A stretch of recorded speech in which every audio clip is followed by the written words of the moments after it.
ఏపీలో పెట్టుబడులే లక్ష్యంగా కూటమి సర్కార్ దూసుకెళ్తోంది. ఢిల్లీ పర్యటనకు వెళ్లిన మంత్రి లోకేష్ రాష్ట్రంలో పెట్టుబడులకు ఆహ్వానం పలుకుతున్నారు.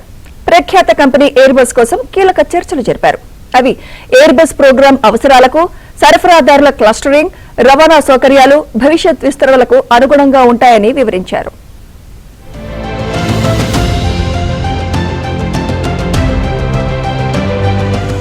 విమానాల తయారీ సంస్థ, ప్రపంచ ప్రఖ్యాత ఏరోస్పేస్ దిగ్గజం ఎయిర్ బస్ పెట్టుబడుల కోసం ఏపీ ప్రభుత్వం మరో ముందడుగు వేసింది.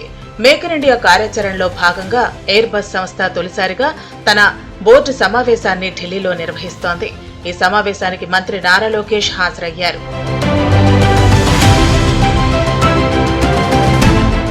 మేక్ ఇన్ ఇండియా స్వదేశీకరణ అవకాశాల అన్వేషణలో భాగంగా ఎయిర్ బస్ బోర్డు మొదటిసారి భారతదేశానికి రావడం జరిగింది.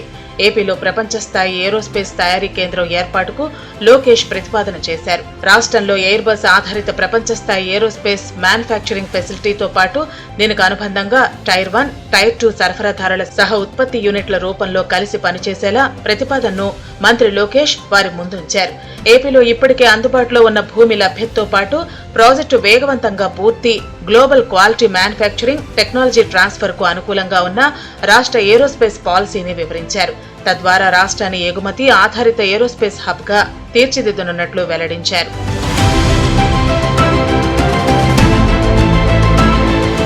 ప్రధాన యూనిట్ తో పాటు సరఫరాదారులు, ఎంఎస్ఎంఈలు, భాగస్వాములు కలిసి పనిచేయగల ఇంటిగ్రేటెడ్ క్లస్టర్ ను ఏర్పాటు చేయాలని మంత్రి నారా లోకేష్ ఎయిర్ బస్ ప్రతినిధులను కోరారు. దీనివల్ల టైమ్ లైన్ రిస్క్లు తగ్గడంతో పాటు లోకలైజేషన్ పెరిగి తక్కువ ఖర్చుతో విస్తృత స్థాయిలో తయారీ సాధ్యమవుతుందని అన్నారు.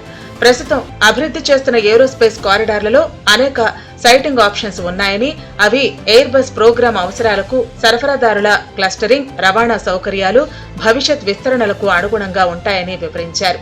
స్పీడ్ ఆఫ్ డూయింగ్ బిజినెస్ పై ఏపీ దృష్టి పెట్టిందని లోకేష్ తెలిపారు. ప్రపంచ ఏరోస్పేస్ రంగంలో ప్రఖ్యాతిగాంచిన ఎయిర్ బస్ రాష్ట్రంలో యూనిట్ నెలకొల్పేందుకు అవసరమైన పూర్తి ఎకోసిస్టమ్ అందించేందుకు ఏపీ సిద్ధంగా ఉందని స్పష్టం చేశారు.